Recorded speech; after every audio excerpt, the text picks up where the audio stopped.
കുറഞ്ഞ ചെലവിൽ അത്യാധുനിക ആരോഗ്യ പരിരക്ഷ. MCS hospital. We take care of your health. നിയമസഭാ തെരഞ്ഞെടുപ്പിനോടനുബന്ധിച്ച് മൂവാറ്റുപുഴ നഗരത്തിൽ സ്ഥാപിച്ച പ്രചാരണ സാമഗ്രികൾ നീക്കം ചെയ്തു. അനുവദനീയമല്ലാത്ത സ്ഥലങ്ങളിലെ ചുവരെഴുത്തുകൾ, പോസ്റ്ററുകൾ, ബാനറുകൾ, ബോർഡുകൾ എന്നിവയാണ് ആന്റി ഡിഫേഴ്സ്മെന്റ് സ്ക്വാഡ് നീക്കം ചെയ്തത്. നിയമസഭാ തെരഞ്ഞെടുപ്പിനോടനുബന്ധിച്ച് മൂവാറ്റുപുഴ നഗരത്തിൽ അനധികൃതമായി സ്ഥാപിച്ച പ്രചാരണ സാമഗ്രികൾ ആന്റി ഡിഫേഴ്സ്മെന്റ് സ്ക്വാഡ് നീക്കം ചെയ്തു. അനുവദനീയമല്ലാത്ത സ്ഥലങ്ങളിലെ ചുവരെഴുത്തുകൾ കരിയോയിൽ ഉപയോഗിച്ച് മായ്ക്കുകയും നോട്ടീസുകൾ, പോസ്റ്ററുകൾ, ബാനറുകൾ, ബോർഡുകൾ എന്നിവ ഇളക്കി മാറ്റുകയുമാണ് ആന്റി ഡിഫേഴ്സ്മെന്റ് സ്ക്വാഡ് ചെയ്തത്.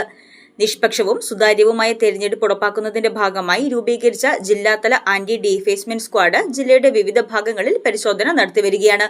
ഇതിന്റെ ഭാഗമായാണ് മൂവാറ്റുപുഴ നഗരത്തിലെ വിവിധ ഭാഗങ്ങളിൽ സ്ഥാപിച്ചിരുന്ന പോസ്റ്ററുകളടക്കമുള്ളവ നീക്കം ചെയ്തത്. Muvattupuzha PO junction, Petta road, Kacherithazham തുടങ്ങിയ സ്ഥലങ്ങളിലെ പ്രചാരണ സാമഗ്രികൾ നീക്കം ചെയ്യുന്നതിനൊപ്പം ഇത്തരം നിയമലംഘനങ്ങൾ ആന്റി ഡിഫേഴ്സ്മെന്റ് സ്ക്വാഡ് വീഡിയോയിൽ പകർത്തുന്നുമുണ്ട്. News desk, Muvattupuzha news. നേത്ര സംരക്ഷണത്തിന് നമ്മുടെ അഹല്യ ഫൗണ്ടേഷൻ ഐ ഹോസ്പിറ്റൽ, കേരളത്തിൽ എല്ലായിടത്തും.